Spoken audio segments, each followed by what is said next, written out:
Well, what about Mars and the asteroid belt? Yes, we know the Mars once in a lifetime it had a life on that planet. Now, some scientists they agree, some don't. But I can tell you for sure because that planet had a water on the surface of that planet, and it had a life form in it too.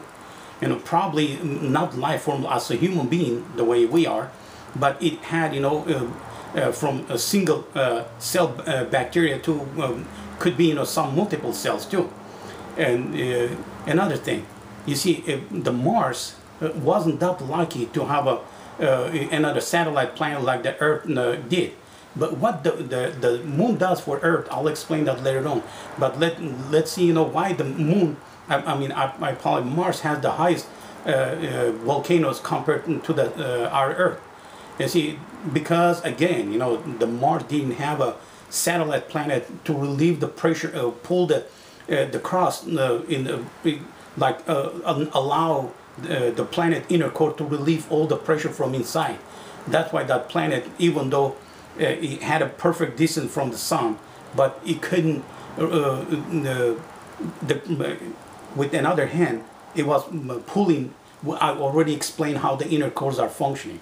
The energy travels outward, but it pulls inward. Now, with every single planet, they function like that.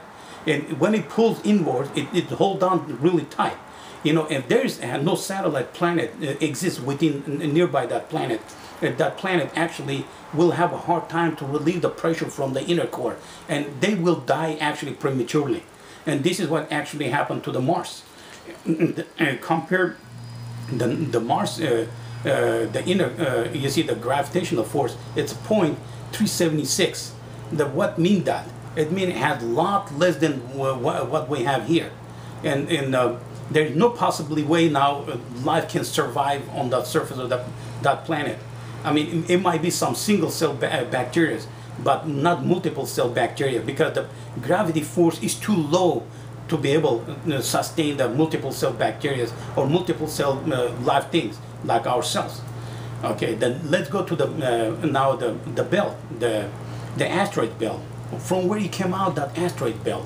Some scientists they think that's the raw material which one got left time of building a solar system. That's far from the truth. How possibly way the solar system will leave asteroid belt within its own solar system? That's impossible. The only way that was there, and we know that we have a comet which one is coming and going every 70 years, passing by our planet Earth, and it circles the sun and goes out again. And have you ever wondered from where it came out, that comet?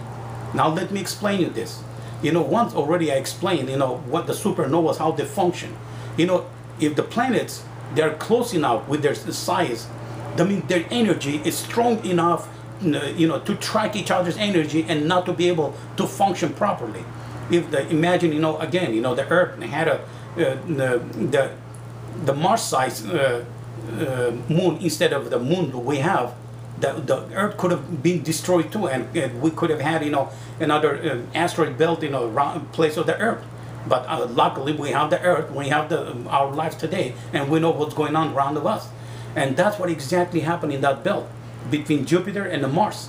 They were planets over there close enough with their size, which one they hold on to each other, but they weren't big enough to destroy each other immediately. But slowly but surely they were pulling each other. They were strong enough to destroy each other's hour crust, and they were rotating around of each other and rotating around the solar system too. And that's how you can see they left all the debris. Those are actually debris left from all the planets which one used to be in those in that circle. And one of them, the one which one it exploded, end up over our planet Earth and our moon. That's how the moon, the inner core, is shifted almost a mile out of the center. That's the whole reason. That's the problem we have. The deepest depth in nearby the Japanese islands, which one close to almost 12 miles deep.